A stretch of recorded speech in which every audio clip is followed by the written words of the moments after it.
Amin. Terima kasih ya Pak Frans ya. Sering-sering ajak kita masuk dalam hadirat Tuhan. Saya pun menikmati sekali. Nah, sebelum kita berdoa seperti biasa, kita dengarkan profetik Tuhan kepada kita. Ketika Musa hampir digugurkan di kandungan oleh Firaun, mungkin orang tuanya berpikir, wah sudah berakhir buat Musa. Tetapi enggak, to be continued. Kemudian ketika Musa dibuang ke sungai, bisa jadi orang berpikir, ya itu bisa berakhir nasibnya di sana. Tetapi ternyata to be continued. Ketika Musa melakukan kesalahan, dia menjadi pelarian di padang gurun, mungkin orang berpikir karirnya sudah berakhir. Tetapi ternyata belum. Masih to be continued. Ketika Musa berada di tepi laut dan tidak bisa lari kemana-mana lagi, orang bisa berkata, sudah, Firaun bisa berkata, berakhir, selesai kisah Musa. Ternyata masih to be continued. Bahkan terakhir ketika Musa seakan-akan dalam tanda kutip gagal masuk tanah perjanjian. Mungkin orang berkata, sudah selesai Musa di sana. Tetapi ternyata di perjanjian baru, Musa masih bertemu dengan Tuhan Yesus dan Elia ketika Tuhan Yesus dimuliakan. Masih to be continued sampai ke Wahyu. Ketika ada urapan Musa, saksi seperti Musa dan saksi seperti Elia kembali datang di muka bumi ini. Amin. Apa artinya? Menunjukkan kita bisa percaya. Seringkali situasi yang ada saat ini membuat kita merasa sudah berakhir. Sudah end lah, end game. Pekerjaan saya end game, bisnis saya end game. Yang mungkin saudara merasa tidak bisa bahagia lagi, kebahagiaan saya sudah selesai. Saudara merasa tidak ada lagi, bisa maju lagi, sudah selesai, sudah mentok semuanya. Saudara merasa dalam kerohanian pun masih bisa mentok semuanya, tidak bisa maju lagi. Dengarkan pesan Tuhan saat ini. Justru di saat engkau merasa semua sudah berakhir, Tuhan punya to be continued buat kita semua. Amin. Masih ada to be continued untuk usahamu. To be continued untuk bisnismu. To be continued untuk semua kebahagiaan yang Tuhan sudah sediakan buat kita. Bagian kita tetap mempercayakan itu bukan pada kemampuan kita, tetapi pada kemampuan Tuhan. Amin. Kiranya profetik ini menguatkan saudara-saudara yang sedang mengalami pergumulan bahwa semua belum berakhir. Masalah bisa berakhir, badai bisa berakhir, tetapi kemenangan kita belum berakhir karena yang menyediakan adalah Tuhan sendiri yang kekal selama-lamanya. Haleluya. Mari kita berdoa. Tuhan Yesus, terima kasih atas pertemuan hari ini Tuhan. Engkau masih menyertai kami Tuhan. Lebih dari yang kami sadari, penyertaan-Mu sempurna. Sebab itu Bapa, penuhilah hati kami dengan roh-Mu Tuhan. Ketika kami menyembah-Mu, kami percaya Engkau terus memulihkan kami. Terus healing kami Tuhan. Terus kuatkan kami. Menjamah kami Tuhan. Terima kasih Bapa. Sehingga kami tidak lagi dikuasai oleh emosi negatif, tapi hanya dipimpin oleh Roh Kudus. Dan Tuhan, penuhi hati dan pikiran kami dengan firman-Mu. Sebab ketika Kau berfirman, semua ada buat kami. Ketika Kau berfirman, semua terjadi bagi kami. Ketika Engkau berfirman, kami menjadi seperti yang Kau rancangkan sejak semula. Menjadi pemenang-pemenang di bumi sampai di surga. Mari umat Tuhan, jemaat COC yang luar biasa, COC Ministry, saudara yang percaya bahwa Tuhan akan memenuhi saudara dengan roh dan firman Tuhan yang dahsyat. Dalam nama Tuhan Yesus kita katakan, amin. Amin. Terima kasih jemaat dari COC Ministry yang saya kasihi. Kita bertemu lagi. Terima kasih atas kesempatannya. Dan saya ingat dulu sebelum ini kita berbicara tentang berjaga dan berdoa. Bahwa salah satu tanda akhir zaman adalah masa yang akan semakin sukar. Dan saudara lihat, habis itu ada tren kemudian di dunia yang namanya self-healing. Kenapa mereka perlu self-healing? Karena mereka merasa tekanan semakin sukar. Betul? Situasi makin maju, tapi bukan berarti hidup makin mudah. Semakin sukar, bekerja semakin sukar, ya bisnis semakin sukar. Dan kita sudah membahas bahwa itu pentingnya kita berdoa dan berjaga-jaga. Saya ingat lagunya, ku berdoa dan berjaga-jaga, hadapi tanda akhir zaman. Nah hari ini, untuk meneruskan kontinuitas kita, saya akan sharing juga pesan Tuhan sebetulnya kepada saya sudah lama. Jadi saudara, ketika waktu itu lagu saya adalah lagu-lagu intimation. Ya, intimate dengan Tuhan. Yang tidak percaya jadi percaya. Ya, yang lagi merasa jauh jadi dekat dengan Tuhan. Tetapi saya ingat, ketika Tuhan mulai memberikan lagu-lagu untuk mempersiapkan umat Tuhan menghadapi tanda-tanda akhir zaman. Salah satunya adalah yang pertama kali kuta akan menyerah. Karena situasi akan makin sukar, yaitu tidak terhindarkan. Saudara mau berdoa seperti apapun, tidak terhindarkan. Memang situasi akan semakin sukar. Jadi yang perlu kita lakukan adalah tidak menyerah. Dan kemudian adalah menyusul lagu lain. Ya, bahkan yang terakhir ya berdoa dan berjaga. Tetapi kita akan membahas satu tanda akhir zaman juga yang juga dialami oleh saat ini. Mari kita buka sama-sama. Ibrani 12 ayat 26. Ibrani 12 ayat 26. Kita akan membahasnya tanda akhir zaman. Saya percaya banyak yang bahas tanda akhir zaman juga. Dan penting untuk kita ketahui. Tapi saya akan bahas dari sisi keintiman dengan Tuhan dan relevansi kita di zaman now. Ya, kita akan membahas itu. Ibrani 12 ayat 26 kita baca sama-sama. Kalau ada Alkitabnya bisa ditampilkan. Ibrani 12 ayat 26. Waktu itu suara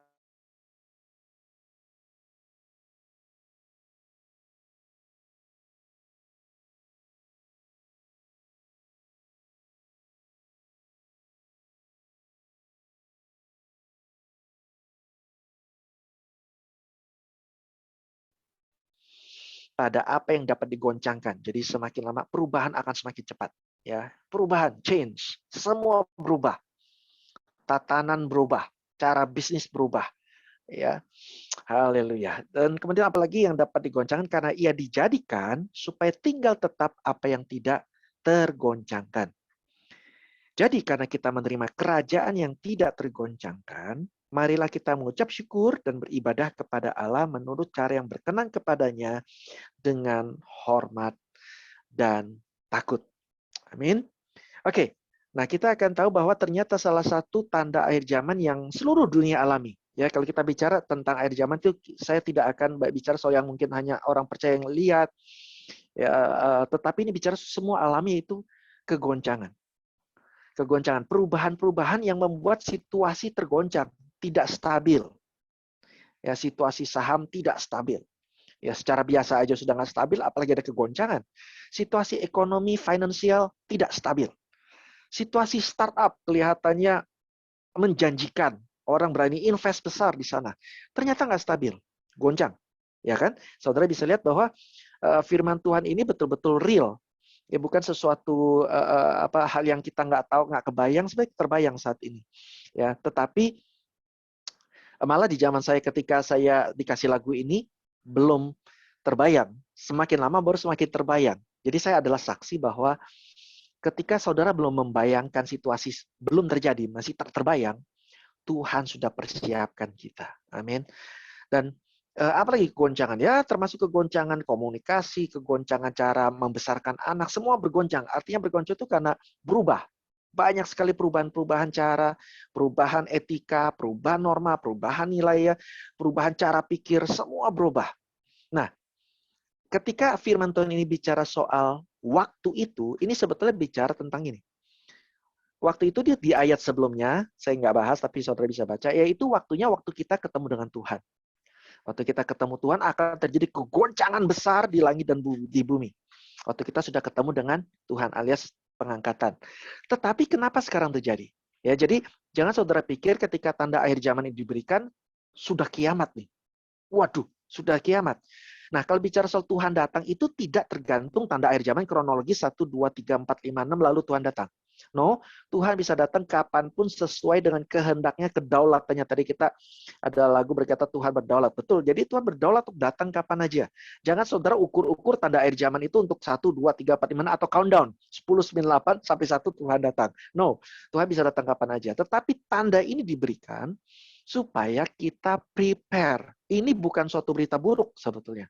Ya, ini adalah suatu kabar baik yang bahkan membangun iman kita supaya kita nggak kaget lagi ketika kegoncangan besar di akhir zaman itu betul-betul terjadi. Jadi kita dikasih tahu, dikasih kisi-kisi, ya dikasih bayangan ini loh kira-kira akan terjadi. Jadi Tuhan izinkan. Ya banyak orang bingung kenapa Tuhan menguji. Malah orang bilang ini lagi Tuhan hukum, ini lagi Tuhan marah. Nanti kita akan bahas semuanya. Tetapi sebenarnya tujuan, kalau kita ngerti tujuannya, ya bahwa ini bukan suatu kabar buruk, bukan menakutkan. Justru saudara mestinya bukan senang juga ya. Tapi intinya kita lega. Artinya kenapa? Karena kita dipersiapkan. Kita nggak ikut tertidur, karena kita digoncang, kita jadi waspada. Kita jadi siap melewati setiap perubahan. Karena kita nggak di posisi nyaman terus. Yang bahaya itu kenapa orang bisa tergoncang saat ini. Saudara yang sedang tergoncang, karena saudara nggak siap. Ya kan?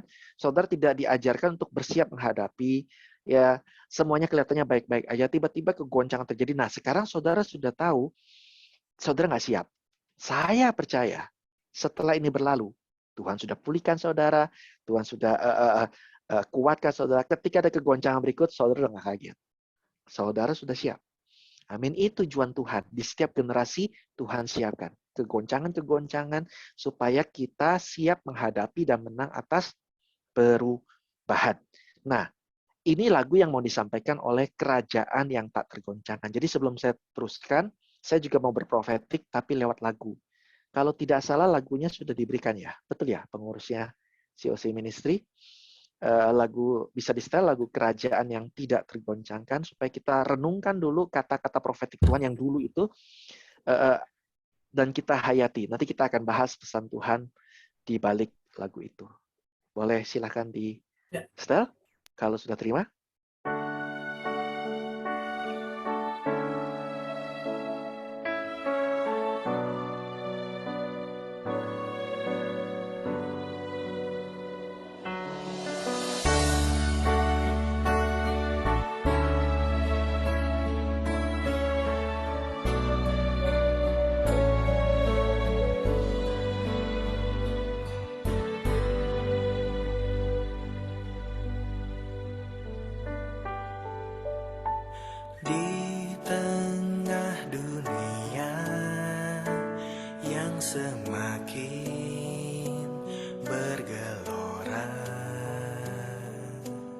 Kalau bukan Tuhan yang menyertai kita. Tanpa perlindungan-Mu, Tuhan, semuanya binasa. Amin. Di tengah waktu yang semakin lama, semakin jahat. Tanpa penyertaan.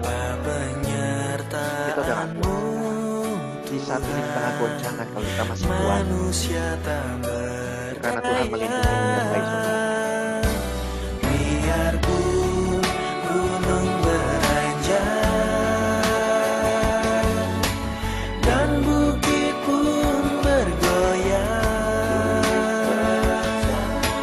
hatiku percaya hanya kerajaan-Mu yang tak tergoncangkan. Walaupun bumi berlalu Sekalipun hal terburuk terjadi dan langit bergoyang, Tuhan sudah siapkan. hidup selamanya dalam kerajaan-Mu yang tak tergoncangkan.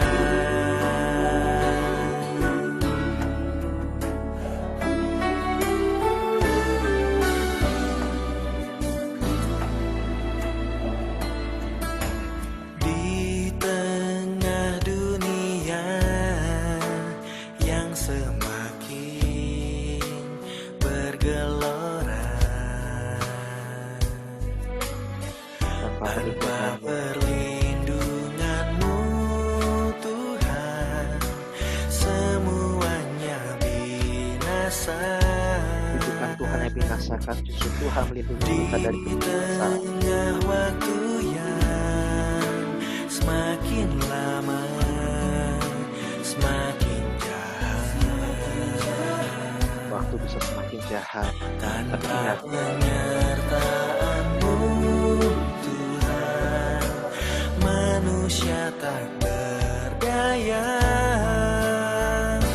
janji Tuhan. Biarpun gunung beranjak dan bukit pun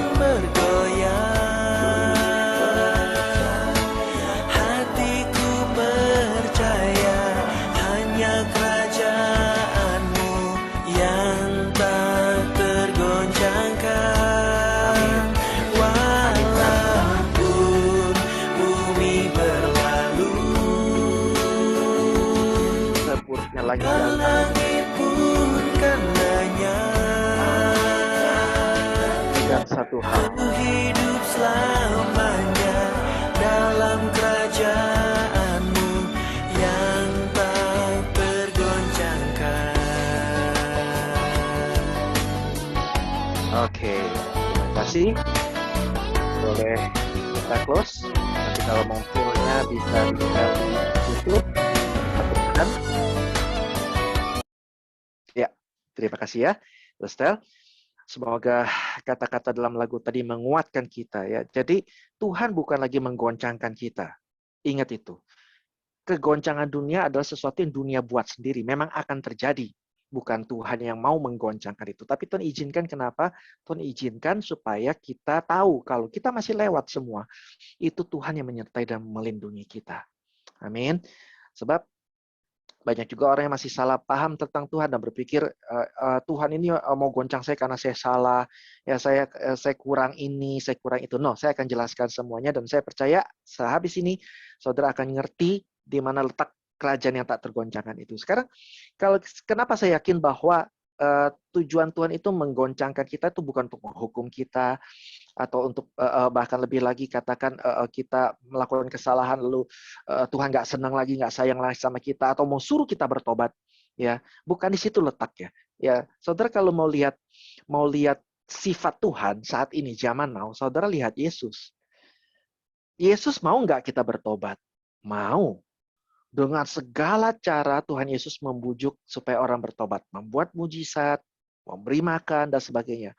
Pernah nggak Tuhan Yesus membuat orang sakit, ya, membuat orang itu mengalami hal nggak enak supaya dia bertobat? Nggak pernah kan? Jadi kenali Tuhan seperti kita mengenal Yesus. Tuhan Yesus tidak pernah pakai cara yang menyakitkan kita, menyakiti kita supaya kita bertobat. Tetapi cara untuk pulih dari hal yang menyakitkan adalah bertobat, memberikan hati kita kepada Tuhan, sehingga iblis tidak bisa lagi ganggu kita. Nah, itu maksudnya. Jadi kalau Tuhan mau kita bertobat, justru Tuhan bikin mujizat. Tuhan baikin saudara, dia tunjukkan bahwa I love you. Aku mengasihimu sampai kita yang sampai menyerah. Dia bilang, Tuhan udah begitu baik sama saya, kok sayanya tuh begitu jahat sama Tuhan. Egois betul saya. Oh Tuhan itu nggak hitung-hitungan nyelamatin saya, bahkan saya masih bandel pun Tuhan selamatkan. Saya percaya saudara sedang mengalami hal itu semua. Nah itu yang bikin kita bertobat karena kasih Tuhan. Nah kemauan Tuhan, mari kita buka ya. Saudara harus betul-betul yakin bahwa ini loh yang Tuhan mau kita terjadi. Di yang pertama di Kejadian 1 ayat 28. Senang nih saya. Kalau ada screening sharing begini saya bisa buka Alkitab banyak. Karena ini penting semua. Saudara harus tahu posisi saudara supaya ketika saudara melihat tanda akhir zaman, saudara sudah mantap menghadapi apapun bentuknya. Orang boleh ngomong hal buruk apapun, tapi intinya kita punya kerajaan yang tak tergoncangkan. Jadi saudara tidak lagi bahkan ditakut-takuti oleh nubuatan kita sendiri. Oh nanti akan terjadi perang. Oh akan terjadi kelaparan dan sebagainya loh. Akan ada chip dan sebagainya. Akan ada model begini, ada begitu. Memang iblis antikris pasti melakukan segala cara. Ya, tapi kalau kita hanya perhatikan iblis saja, capek saudara. Malah saudara nggak siap. Nah itu yang saya katakan. Kenapa saudara tidak siap? Karena saudara selalu memperhatikan pekerjaan dunia. Apa yang dunia lakukan, apa yang manusia lakukan, sampai kita kelewatan apa yang Tuhan mau lakukan terhadap kita. Nah sekarang saudara, oke, terima kasih. Kasih tahu, memang saya ngomongnya pelan-pelan. Sebentar ya. Oke. Oke, semoga saya keraskan suara ya. Oke, ini yang Tuhan mau, Kejadian 1 ayat 28. Terima kasih Bu Betty tadi ya. Kalau ada info-info kasih tahu saya.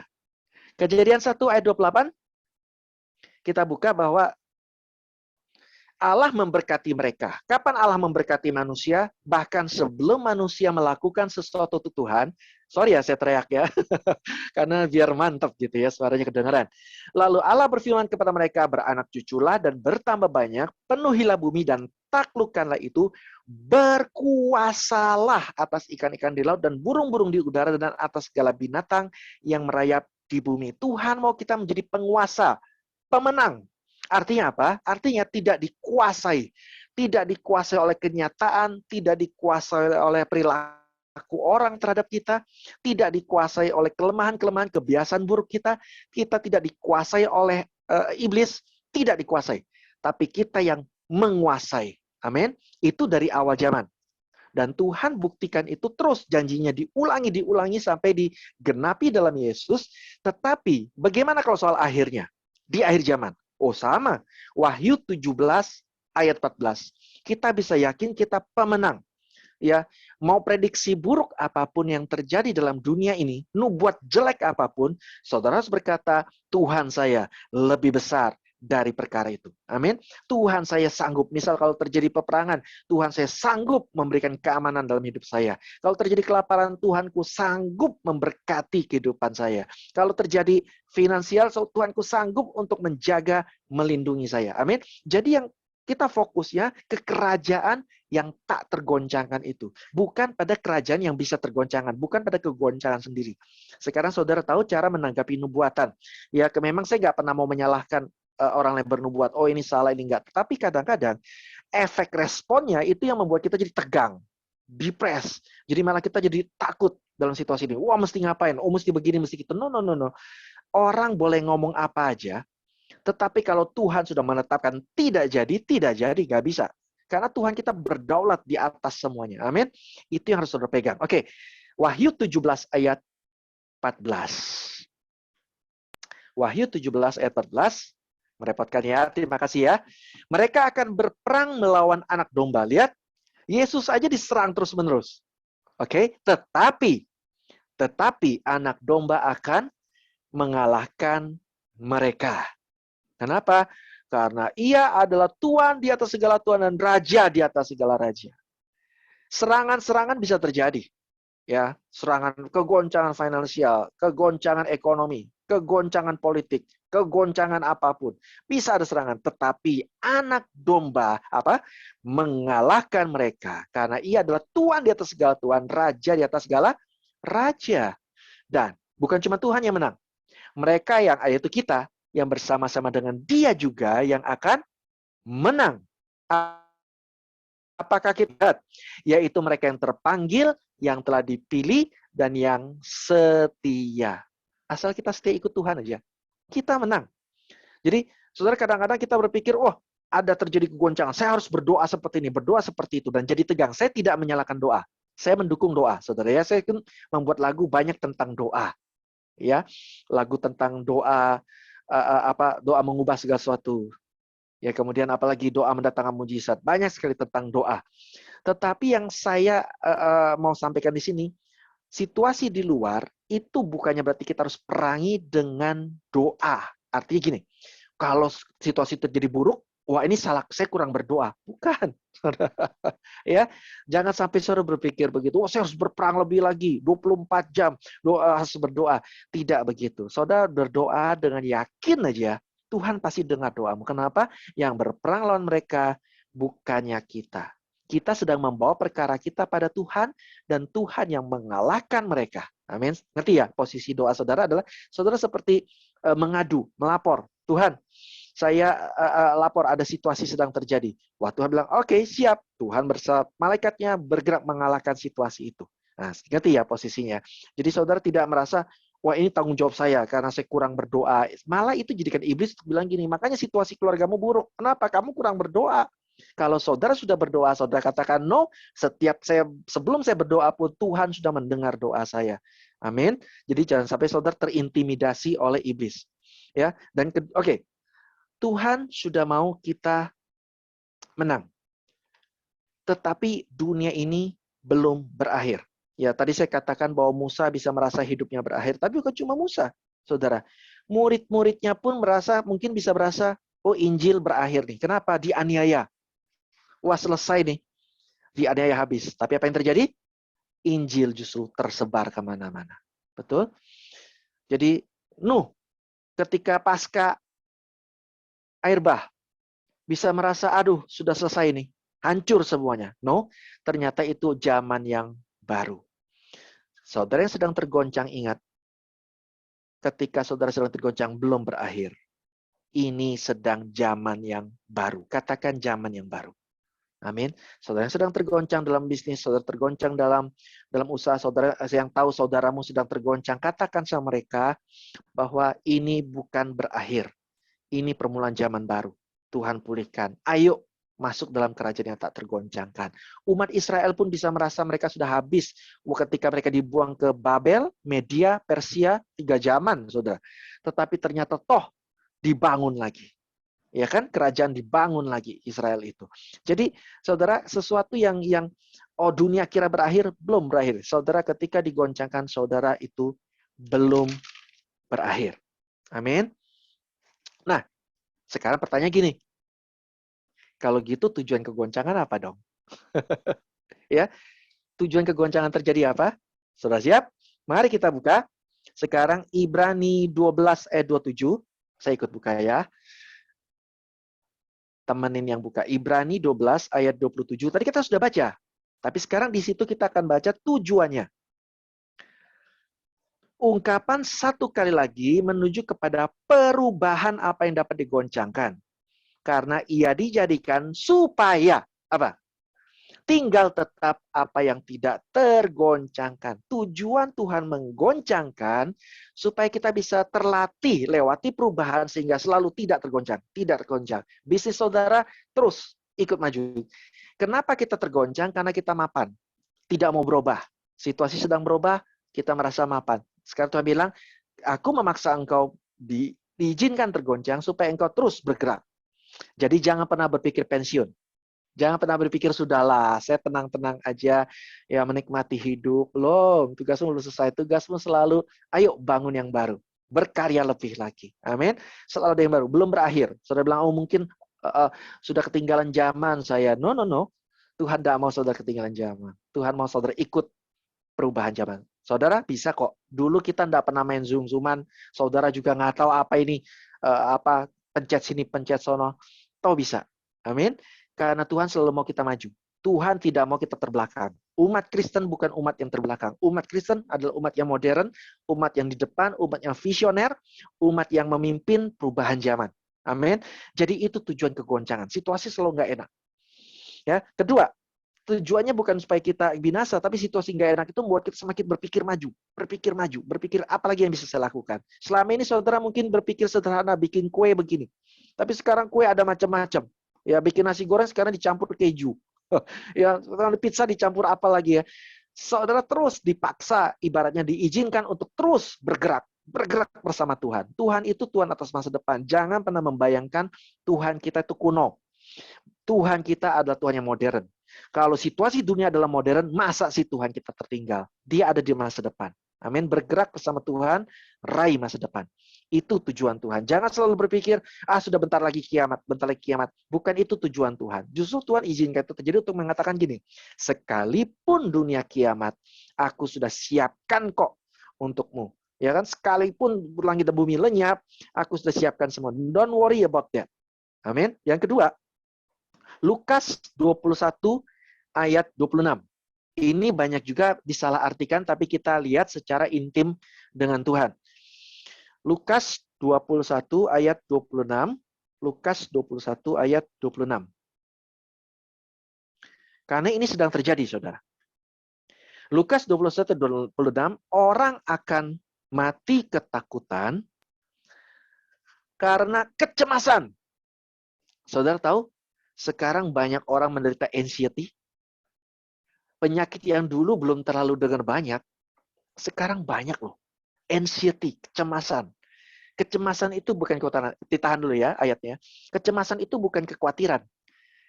Seorang bayi bisa nangis karena cemas. Bayi nggak mungkin khawatir. Ya, tapi dia bisa merasa nggak nyaman. Mungkin bukan berada dekat ibunya, dia merasa nggak nyaman. Jadi orang akan mati ketakutan karena kecemasan. Itu betul-betul ada. Real. Penyakit yang real saat ini. Berhubung dengan segala apa yang menimpa bumi, sebab kuasa-kuasa langit akan goncang. Dia merasa hidupnya tergoncang, kenyamanannya tergoncang, keamanannya tergoncang, semua tergoncang. Ya, dia menjadi. Nah, ketika Tuhan berkata begini, Tuhan bukan sedang bilang tujuannya biar mati ketakutan loh orang-orang. Bukan. Tuhan sedang kasih tahu supaya orang-orang hidup tidak dalam ketakutan lagi. Hidup tidak dalam kecemasan lagi. Tuhan mau saudara hidup dalam ketenangan, dalam kesiapan, dalam kemenangan, dalam sukacita, dalam pengharapan. Saudara bisa menyembuhkan mereka. Bahwa kegoncangan ini, itu banyak orang akan takut. Tapi bukan kita. Tujuan Tuhan jangan takut lagi. Ketika mereka tahu masalah itu, banyak ada teman-teman saya yang tidak tahu mereka cemas. Kena kecemasan anxiety. Ya, mereka ketakutan aja. Ternyata itu masalah psikologi. Ternyata itu masalah, oh saya cemas. Ketika mereka mengalami ketenangan, dikuatkan. Maka mereka kuat. Kegoncangan ini akan bikin banyak orang cemas. Saudara, tapi bukan tujuan Tuhan. Tujuan Tuhan justru kasih tahu, jangan cemas ya. Saudara, jangan cemas. Jangan depresi. Kita tolak roh depresi. Amin. Saya berdoa saat saudara yang sedang depresi saat ini. Ya, saya berdoa dalam nama Tuhan Yesus. Tuhan sudah kasih tahu bahwa Tuhan melindungimu, Tuhan menjagaimu. Engkau depresi karena engkau takut melihat goncangan-goncangan. Engkau merasa ekonomi tergoncang, engkau merasa hidup hatimu tergoncang, engkau merasa masa depanmu tergoncang. Tapi Tuhan mau katakan, itu sudah ada dalam perhitungan Tuhan. Amin. Dalam nama Tuhan Yesus. Haleluya. Nah, tujuan ketiga adalah Hagai 2 ayat 21 sampai 23. Kegoncangan di zaman Jerubabel. Saudara, bangsa Israel dibuang ke Babel Media Persia itu 70 tahun. Sehingga lahirlah nama Jerubabel. Orang kira udahlah habislah Israel. Makanya namanya Jerubabel. Saudara tahu arti nama Jerubabel? Kan nama orang Israel kan di Alkitab tuh ada artinya semua. Jerubabel itu artinya lahir di Babel. Saking nggak punya harapan kembali, saudara. Jadi namanya lahir di Babel. Jerubabel. Oke, ya itulah. Tapi ternyata ketika orang udah nggak ada harapan dan berpikir, ya udahlah memang kita hidupnya di Babel, apa yang terjadi? Di Hagai 2, 21 ayat 23, Hagai 2 ayat 21 sampai 20, saya baca sampai 20 dulu ya. Maka datanglah firman Tuhan untuk kedua kalinya kepada Hagai pada tanggal 24 bulan itu. Bunyinya, katakanlah kepada Zerubabel, bupati Yehuda begini. Aku akan menggoncangkan langit dan bumi. Jadi pernah terjadi kok kegoncangan di zaman dulu, dan itu bukan kegoncangan main-main. Saudara, kalau kita jadi warga negara atau negara kita hilang, rasanya apa, saudara? Kegoncangan bukan main-main, chaos aja, saudara. Ekonomi sudah sulit. Baru chaos saja, kita udah berasa obat hilang, ya makanan agak hilang, masker hilang. Itu udah kegoncangan, apalagi di negara hilang, saudara. Ini terjadi. Tetapi setelah berjaman-jaman tahun 70 tahun dikatakan, aku ini menggoncangkan langit, menunggang balikan tahta raja, memunahkan kekuasaan kerajaan bangsa, menjungkir balikan kereta dan pengendaranya. Jadinya segala yang diprediksi orang semuanya meleset. Perhitungan mereka meleset. Kuda pengendaranya mati rebah, masing-masing oleh pedang tamannya.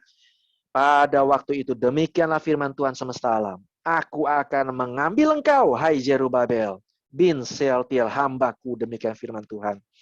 Dan akan menjadikan engkau seperti cincin meterai. Katakan cincin meterai. Nanti saya kasih tahu kenapa gitu penting. Sebab engkaulah yang kupilih, demikianlah firman Tuhan semesta alam.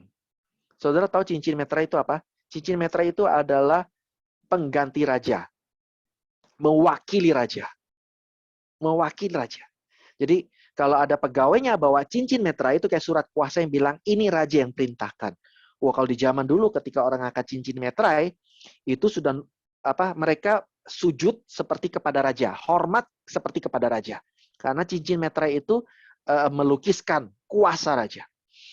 Saudara, kegoncangan terjadi terhadap Jerubabel itu justru jadi cincin meterai. Orang yang mesti jadi loser, orang yang mestinya jadi tidak ada harapan apa-apa, diangkat Tuhan jadi cincin meterai. Bukankah kita orang yang dipilih Tuhan melalui Yesus, orang yang ditebus, orang yang sudah diberikan anugerah? Kita adalah cincin meterainya Tuhan. Mewakili kasih dan kuasa Tuhan. Bukan berarti kita lebih hebat. Kita cuma alatnya Tuhan. Tetapi kasih dan kuasa Tuhan akan mengalir melalui engkau saat ini. Kenapa waktu itu engkau tergoncang? Karena engkau tidak siap. Engkau kaget. Engkau melihat dunia. Engkau melihat orang seperti Petrus. Walau sudah berjalan di atas air. Ya, karena dia melihat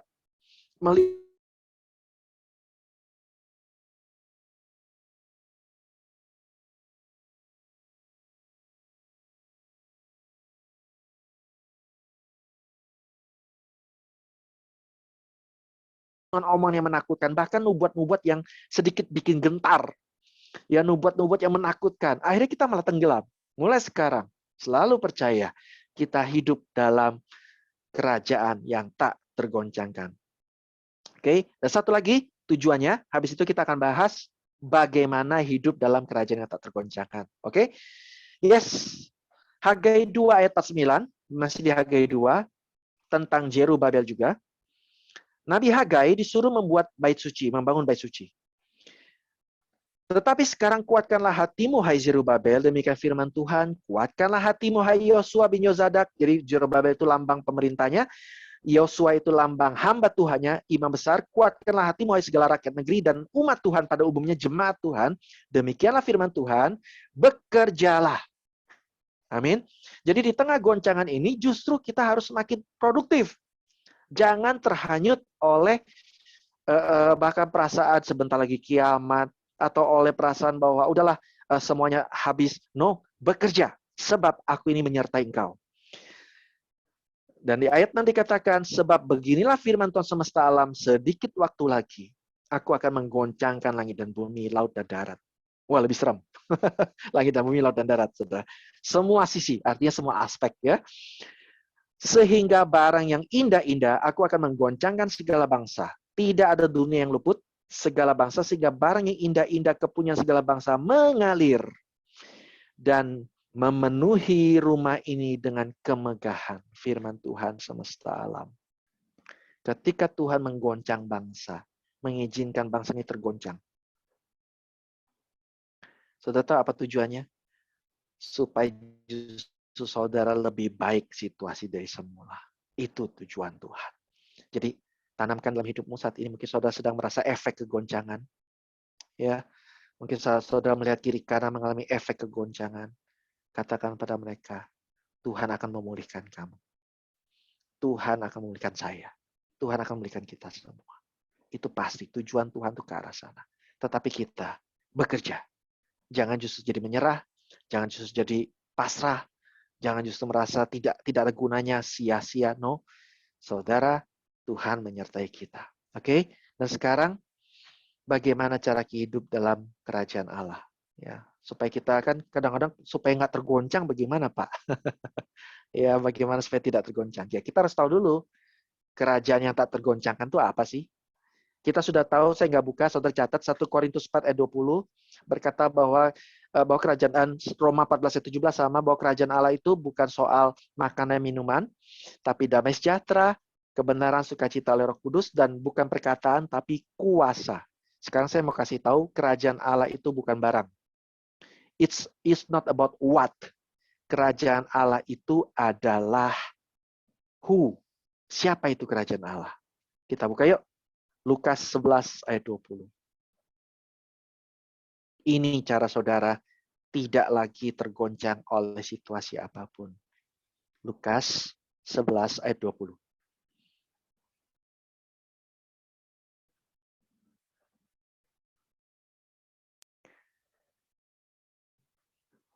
Tetapi jika aku mengusir setan dengan kuasa Allah, terjadi kan? Maka sesungguhnya kerajaan Allah sudah datang kepadamu. Yesus sudah mengatakan bahwa kerajaan yang tidak tergoncangkan itu adalah pribadi Yesus. Pribadi Yesus adalah pribadi yang tidak tergoncangkan. Bisa kita lihat dalam kehidupan Tuhan Yesus. Ya, Tuhan Yesus tidak pernah tergoncangkan. Meskipun situasi banyak terjadi. Apa sih yang Yesus alami? Satu, dia dicobai oleh iblis. Ya kan? Tetap tidak tergoncangkan. Dua, dia melewati badai. Tetap tidak tergoncangkan. Tiga, dia dikomplain Marta. Ya, mungkin dikeluhkan yang lain juga. Tapi Tuhan Yesus tetap tidak tergoncangkan. Empat, dia diuji, dites, dicobai kaum Farisi. Tetap tidak tergoncangkan. Ya, kemudian 5, ya dia diomong besar oleh Petrus. Yang akhirnya menyangkal dia, tetap tidak tergoncangkan. Kemudian dia difitnah, dijual, dikhianati oleh Yudas, tidak tergoncangkan. Dihakimi oleh Herodes, dianiaya tentara Romawi, ya, mengalami ketidakadilan dibandingkan dengan Barabas, bahkan ditinggalkan banyak muridnya. Tuhan Yesus nggak tergoncangkan, selalu tenang. Amin. Kita bisa tidak tergoncangkan ketika kita lihat Yesus itu tidak tergoncangkan. Semua tentang Tuhan Yesus, bukan tentang kita. Itu dulu yang harus saudara tahu. Jadi tidak ada satu kayak orang tuh berpikir, kalau kamu melakukan ini, kamu tinggal dalam kerajaan Tuhan. Kalau kamu tidak melakukan ini, kamu di luar kerajaan Tuhan. Nanti kita akan kasih tahu respon kita apa. Tapi ini tentang apa yang Yesus lakukan. Yesus adalah kerajaan yang tidak tergoncangkan. Yesus ada di dalam kita, kita menjadi kerajaan yang tidak tergoncangkan. Jadi persoalan kerajaan tidak tergoncangkan itu apa? Hati kita, saudara. Ketika hati kita tertuju pada Yesus, kita nggak bakal tergoncangkan. Saat kita melihat yang lain, makanya dikatakan ada kan kedagingan kan kedagingan tidak masuk kerajaan sorga, ya kan? Roh masuk kerajaan surga, kedagingan nggak. Sekarang pertanyaannya kenapa kita kedagingan? Karena kita melihat dunia. Kita melihat dunia, kita ikutin cara dunia, hati kita tercenderung pada dunia, kita melakukan hal-hal kedagingan, kita di luar. Tapi ketika hati kita tertuju pada Yesus, kita di dalam. Ketika hati kita lihat iblis, ya kita menjadi takut, kita gentar. Wah, bagaimana ini? Iblis serang saya dan sebagainya. Saudara, kita menjadi di luar kerajaan. Kita tergoncangkan hatinya. Tapi kalau kita yakin Yesus sudah kalahkan iblis di kayu salibnya, serangan apapun iblis tidak akan mempan. Orang mau bilang dia pakai ilmu itu, pakai apa, kuasa gelap ini, kuasa gelap itu, tidak akan mempan karena Yesus tidak tergoncangkan. Ketika matamu, hatimu tertuju pada Yesus, saudara tidak akan tergoncangkan. Itu letak kuncinya. Banyak orang melakukan sesuatu dan masih takut. Saya ini tergoncang atau enggak? Kita ini memang gimana ya, saudara? Kadang-kadang kita sudah dikasih keamanan sama Tuhan, tapi kita yang suka takut sendiri, nggak sengaja. Kita sudah dijamin keselamatan, terus kita masih mikir lagi, saya selamat nggak ya? Sekarang pertanyaan saya gini, dari sisi kita, memang kita bisa bingung selamat atau enggak. Saya mau tanya, Tuhan itu maunya nyelamatin kita atau enggak? Pasti kita tahu, Tuhan selalu mau selamatkan kita. Amin. Yang kedua, kalau kita sudah tahu Tuhan mau selamatkan kita, pasti dalam kegoncangan ini Tuhan mau lindungi kita. Tuhan mau luputkan kita. Bagaimana dengan pengangkatan? Tuhan pasti mau mengangkat kita. Bagian kita intim dengan Tuhan. Hatinya terus melekat pada Tuhan. Nah, saya buktikan ya. Oke, kita lihat sekarang Ibrani 12 ayat 28. Ayat-ayat penutup dan kita berdoa habis itu. Ibrani 12 ayat 8. Ibrani 12 ayat 28. Jadi karena kita menerima kerajaan yang tidak tergoncangkan. Kita menerima. Kerajaan itu diberikan buat kita. Bukan kita yang harus berusaha supaya kita tinggal dalam kerajaan yang tak tergoncangkan. Kuncinya, terus terima kasih Yesus dalam hati kita. Ya, dibuka biar jelas. Oke. Karena kita menerima kerajaan yang tidak tergoncangkan. Baru, marilah kita mengucap syukur, kita beribadah kepada Allah, menurut cara yang berkenan kepadanya dengan hormat dan takut. Respon kita, karena kita sudah menerima kerajaan yang tak tergoncangkan, baru kita beribadah dengan hormat. Tidak main-main, saudara. Jadi bukan saudara harus melakukan ibadah dulu, Tuhan menilai kita, oh ini nggak cocok masuk kerajaan, eliminir. Tidak ada. Tuhan sudah datang dulu kerajaan yang tak tergoncangkan diri kita. Baru respon kita beribadah dengan takut dan gentar. Terima Yesus itu, saudara. Tapi kadang-kadang kita bilang, kan saya sudah terima Yesus sebagai Tuhan. Saudara, terima Tuhan Yesus sebagai Tuhan yang sanggup menyembuhkan. Juru selamatmu. Dia pasti nyelamatinmu setiap hari diselamatkan. Diselamatkan dari bahaya, diselamatkan dari kecelakaan, diselamatkan dari kebangkrutan, diselamatkan dari mara bahaya, diselamatkan dari ancaman apapun, diselamatkan dari iblis. Tuhan selalu mau menjadi juru selamat kita. Terima itu maksudnya, terima kasihnya, terima kuasanya. Terus terima dalam hati kita. Jangan berpikir saya harus melakukan ini, melakukan itu. Saudara akan capek. Mulai saat ini respon. Saudara yang sedang capek bilang, sama-sama dengan saya, Tuhan, aku terima keselamatanmu. Aku terima kasih setiamu, aku terima anugerahmu, aku terima Tuhan kuasa mujizatmu, aku terima hikmatmu Tuhan, aku mau terima. Ketika saudara datang kepada Tuhan dengan hati yang mau menerima, saudara pasti hidup dalam kerajaan yang tidak tergoncangkan, sekalipun seluruh dunia tergoncang. Amin. Karena yang saudara terima itu adalah roh yang meneguhkan. Yang Daud berkata, Tuhan, perbaruilah hatiku dengan batin yang teguh. Makanya Daud minta. Oke, kita lihat lagi. Cara kedua, Yesaya 26 yang kelanjutan yang tadi, ya, Yesaya 26 ayat 3 sampai 4. Sedikit lagi kita akan menutup, dan sebelumnya saya ucapkan terima kasih kepada panitia COC Ministry yang sudah menyelenggarakan ibadah pada hari ini. Saya berdoa supaya apa yang kita bicarakan itu menjadi berkat yang menguatkan kita menghadapi situasi akhir zaman dengan keyakinan spirit kerajaan yang tak tergoncangkan bersama dengan Yesus. Yesaya 26 ayat 3 sampai 4, saya buka. Yesaya 26 ayat 3 sampai 4.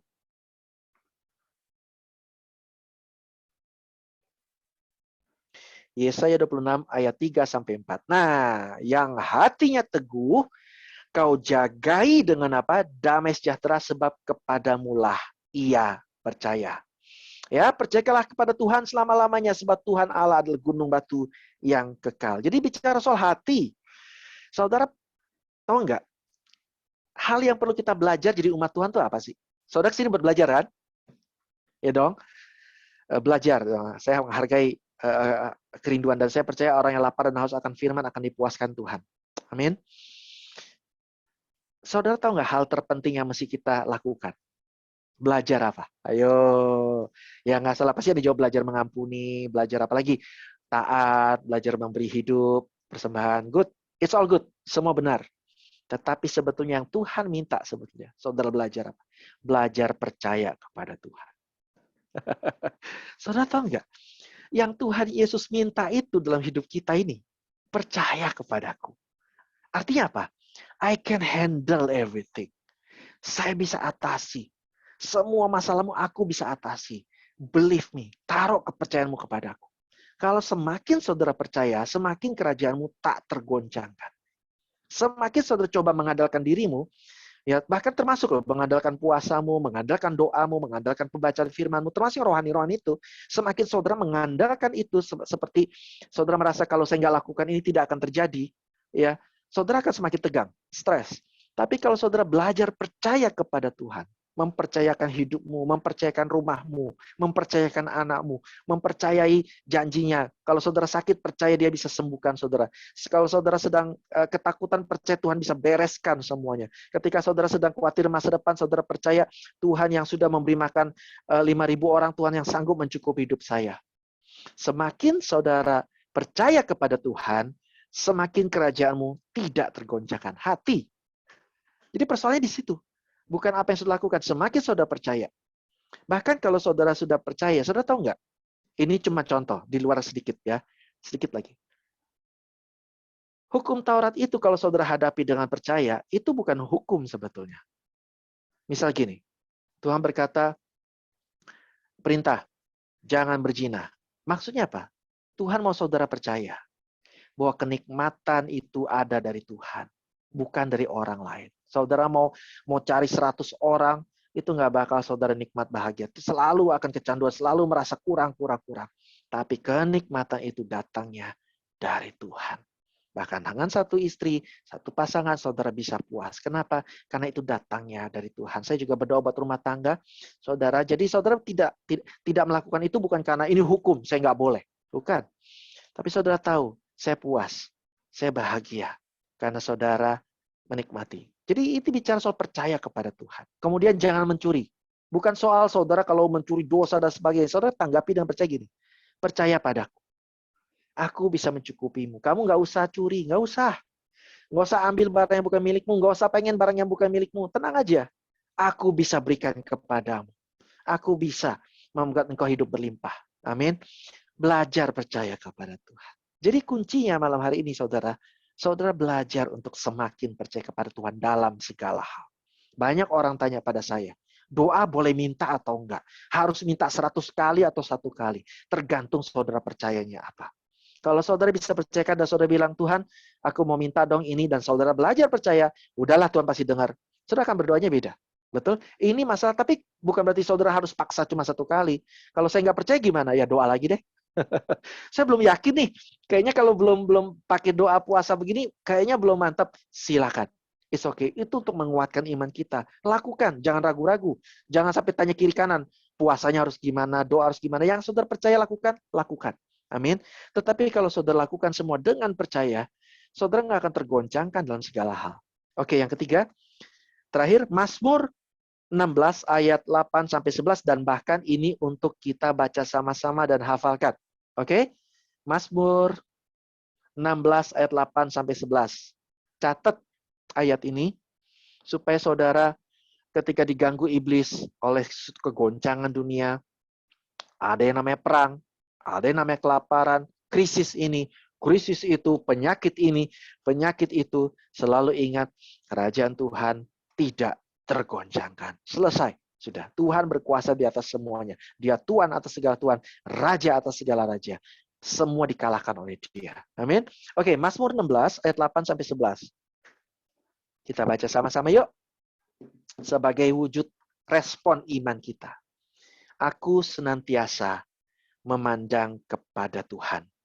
Karena ia berdiri di sebelah kananku, aku tidak goyah. Saudara tidak akan tergoncang. Sebab itu, hatiku bersukacita dan jiwaku bersorak-sorak.